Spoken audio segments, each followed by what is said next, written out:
13. karmični dan, kolikokrat si natikamo takšne in drugačne očalce, da ne bi videli, kaj vse bi lahko mogoče bolje izbrali v preteklosti.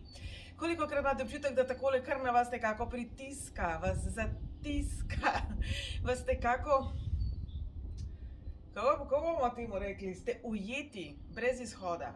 Velikokrat imamo tak občutek. Energija današnjega dneva nam bo pomagala prepoznati, da vedno, šele ko se soočimo, ko spustimo malo svetlobe v tisto, kar je sicer zakrito, ko se soočimo, morda pogruntamo, da sploh nismo tako zelo slabi. Ja, no, mogoče smo naredili nekaj slabih izbir. Danes vas sprašujem, kako jih lahko popravite. Kako se lahko iz tega naučite in ste boljši človek in kako lahko morda na isto pogledate z veliko mero hvaležnosti, tudi kadar imate občutek, da se vam dogaja krivica. Naj bo to en tak popotniško razmišljanje na današnji 13. april.